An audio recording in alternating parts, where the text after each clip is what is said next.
is a cold Saturday morning and I'm here with what is trending for you on Nation's Voice Tower.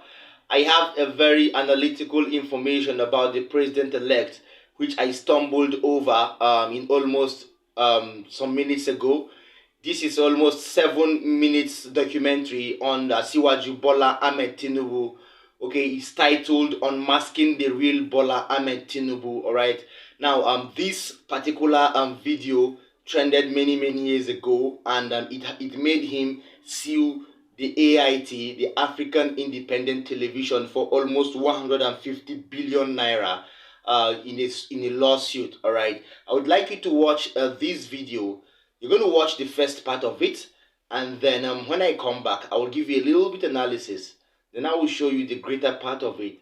This video was captioned by AIT as the real Bola Asiwaju Ahmed Tinibu. Watch it.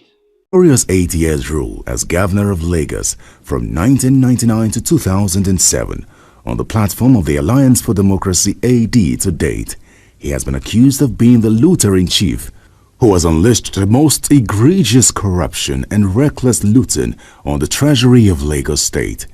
Even as he hides under the guise of championing democratic principles, various frauds, including financial crimes, have been linked to him, such that he can only be summed up as a perpetrator of diabolical deeds.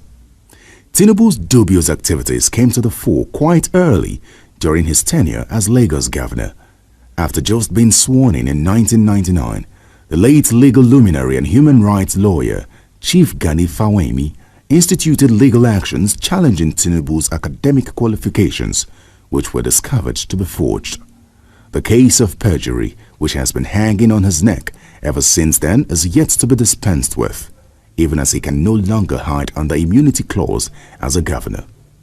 Being the questionable character he is said to be, the only response Tinubu could give to the premeditated Lagos House Assembly ad hoc committee set up to clear him of the perjury charge raised against him by Chief Fawemi in 1999 was to admit full responsibility for some of the needless errors, whatever that means. He told the convoluted story to the Kangaroo Committee that as a result of the acrimonious primaries of the Alliance for Democracy in the run-up to the elections, that the information contained in both the Independent National Electoral Commission (INEC) form and the affidavit of loss of certificates was supplied by one of his political aides, Senator Tokunbo Afikuyomi. While the fraud spotted in the INEC form CF01 had exposed Tinibu as claiming that he attended St. Paul's Primary School, Aroloya, Lagos for his primary school education, the ad hoc committee helped him adjust it to the claim that he attended St. John's Primary School, Aroloya, Lagos. It was clearly a case of a grand fraud applied to cover an initial fraud, because all through the findings of the Kangaroo Committee, no mention was made of any testimony from any of Tinubu's classmates in the primary or secondary schools supporting his claim. One begins to wonder if Tinubu attended the school alone. In the INEC... Okay, you heard it all from that documentary there. This particular documentary almost caused a stir in 2015. I would let you know about this after this other video. This other video is coming straight still from the same source, and this part of this video is talking about the link of Bola Asiwaju Ahmed Tinibu with the Alpha Beta consuls. All right. Now, Bola Tinubu's link with Alpha Beta cannot be overemphasized. Right from when he was the governor of Lagos State under the Alliance for Democracy, it was alleged that the president-elect Asiwaju Bola Ahmed Tinibu has a link with Alpha Beta Consuls. Alpha Beta Consuls is a tax company that has existed in Lagos State for almost a decade now, if not more. And according to allegations, Bola Asiwaju Ahmed Tinibu really benefited and still benefits from the revenue of the Lagos State government. How? This is what you're going to discover after watching this particular video. Remember, I told you this documentary was made by the African Independent Television, AIT. Enjoy this. When we come back, I'll give you a very enormous analytical view on this particular video. Watch it.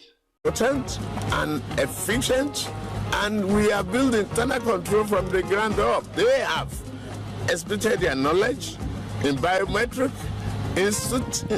establishing a control system and re-engineer the finances of Lagos. It is no surprise to see Tinibu rise in strong and spirited defense of Alpha Beta Consulting, his company. From 2000 to 2009, Alpha Beta allegedly took 15% of all tax revenues generated by the state of Lagos. In the past 5 years, it has taken 10%, which means that Alpha Beta has pocketed approximately 13% of our money during the governorships of Tinibu and Fashola. This is ridiculously scandalous in itself. Approximately 1.464 trillion naira has been raised in tax in the past 15 years, monies which should clearly be invested back into the state, but it is not. Alpha Beta is allegedly owned by Bola Ahmed Tinibu, and the company is the recurring decimal of corruption in Lagos. In the last 2 years, 36 billion naira has been paid out to Tinibu via Alpha Beta Consulting alone. 36 billion naira is a colossal amount of money to pay an individual firm over a 2-year period. A look at taxation in Lagos, which is charged at multiple points, will suffice and help us appreciate the maze of corruption that is perpetrated in Lagos by Tinibu and his cronies. In addition to federal taxes, the state government collects shops and kiosk rates, an approved open market levy, tenement rates, licensing fee for sale of liquor, slaughter slab license fee in abattoirs under local government control, marriage, birth and death registration fees, street naming registration fee, motor park levy including motorcycles and tricycles, parking fee on local government streets or roads as may be approved by the state government, domestic animal license fee excluding poultry farmers, license fees for bicycles, trucks, canoes, wheelbarrows and carts other than mechanically propelled trucks, radio and television license fee excluding radio and television in motor vehicles, transmitters and other communication equipment, public convenience, sewage and refuse disposal fees, cemetery and burial ground permit fee for private entertainment and merriment in public places, excluding roads and streets, wharf landing fees, corporate business permit, commercial premises rate, corporate parking within company premises, vehicle radio permit or clearance, satellite and mast permit, vehicle environmental protection, outdoor environmental sanitation agency fees, mobile advert permit, computer use permit, interstate revenue, penalty for seatbelt default, computer license fee. It is better imagined how much sleaze that goes on behind the scene. Sensing a cover-up, a Lagos resident, Dr. Ademola Dominic, petitioned the Lagos state government directly on the 24th of October 2012, asking for a disclosure of public accounts as pertain the tax consultancy fee the Lagos state government pays out monthly to a private company named Alpha Beta Consulting Limited, owned by Tinibu. Dr. Dominic, as a petitioner, invoked the Freedom of Information Act and demanded to know how the taxes, revenue, finances of the state accrue, are managed and disbursed in Lagos State, and to access and request to be made available to me by you all information, CTCs of files, records, contract agreements, documents in respect of the said contract agreement entered into between the government of Lagos State and the company Alpha Beta Consulting Limited, pursuant to Section 23 subsection 3M 0, 5, 6, 7, 9 and 10 of the provisions of the Freedom of Information Act 2011 FOI. According to Dr. Dominic's petition for account, the government of Lagos State boasts of internally generated revenue of about 40 billion naira every month, translating into a commission of 6 billion naira being paid to Alpha Beta Consulting Limited also every month, which some I consider unfavorable and outrageous to me as a taxpayer and citizen of Lagos State.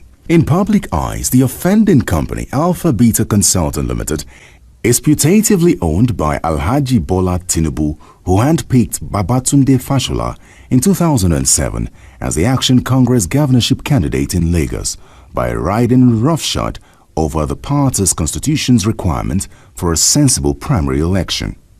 And the Lagos State government's response of November 5, 2012 to the petitioner merely reinforces the state's stance to treat Lagos finances as personal funds. It is also on records that Alpha Beta Company was blacklisted by the Abuja Environmental Protection Board, AEPB, for failing to render account of the fees it collects on behalf of the Federal Capital Territory, FCT, in respect of solid and liquid waste bills from residents in the territory. The Tinubu's firm was contracted in 2009 by the FCT administration under the then Minister Alhaji Adamu Aliero to be responsible for waste management fees. The rest is history. As it is, Lagos's medium-term future is in doubt, not least because its future taxes cannot be raised from the millions of illiterate and unskilled youths who will rather likely press violently for free social services to further tie up the state's finances already hobbled by over $500 million debts. In Lagos, land and real estate is gold. Here, Tinubu is believed to have effectively fleeced Lagos, allocating land for himself and his cronies. This area has been the gold mine for years and still remains one. It needs to be recalled that in 2007, a group called the Lagos Progressive Movement fingered Tinubu in a huge land scam running into several billions of naira in Lagos State.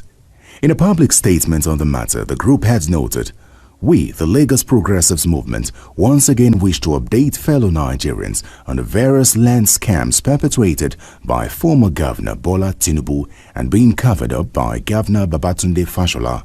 The facts are true and verifiable. We have gone further to quote real names of collaborators and addresses of properties for readers to verify themselves. Tinubu is the #1 landlord in Lagos and has turned Lagos land worth trillions of naira into his personal possession to be used freely or given away unaccounted for. Even after he left office, Tinubu continues to illegally appropriate and allocate Lagos land under the watch of Fashola. Curiously, Tinubu still occasionally signs certificates of occupancy even as ex-governor and backdating them to the period he was in office. As the president-elect, a lot of people have taken time to throw backlashes at Asiwaju Ahmed Tinubu, reasons being that this is not because they hate him personally, and this is not because there are no people that have benefited from him, both as the then governor of Lagos State, as a senator, and as the party leader of the All Progressive Congress. But reasons being that people think that the process that was followed by or applied by the Independent National Electoral Commission, INEC, to declare Asiwaju Tinubu as the winner of the just concluded 2023 presidential elections, that process was unacceptable according to the Nigerian citizens and according to international observers. All right, so this man has come out, or the president-elect has come out, to really be a thorn in the flesh to everybody's lips and to everybody's tongue. What am I trying to say? Almost all citizens of Nigeria feel or seem not to like Asiwaju at this time around, even despite the fact that he is the president-elect and he might be the one to govern the people come May 29th after his swearing in, if everything goes equally. So what am I trying to put across? Analytically, when you look at this video produced by AIT, you will know that this man undoubtedly has a lot of skeletons in his cupboard, especially from his origin, his name, his particulars, and so on and so forth, even his political ambition. This documentary was aired on March 1st, 2015, and it was repeated daily by the AIT. All right, Tinubu brought an expatriate motion before a Lagos High Court seeking an order to, or a kind of interim order to restrain AIT, whether by itself, its agents, its privates, and other persons from producing a continuing broadcast on air on this particular video.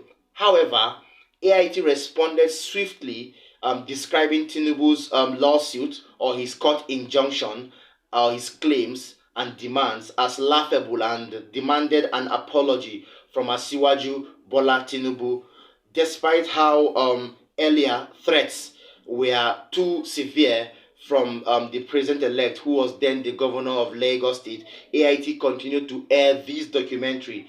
Tinubu's link with Alpha Beta cannot be overemphasized.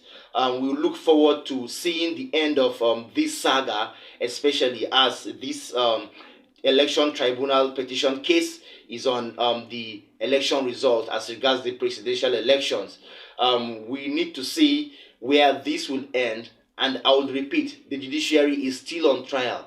Bola Tinubu is not on trial. The All Progressive Congress is neither on trial, neither is the Independent National Electoral Commission. The judiciary is on trial. All eyes from Nigeria, all eyes from the international community is on the judiciary to see where this case ends. From us here, we're drawing the curtain. See you next time.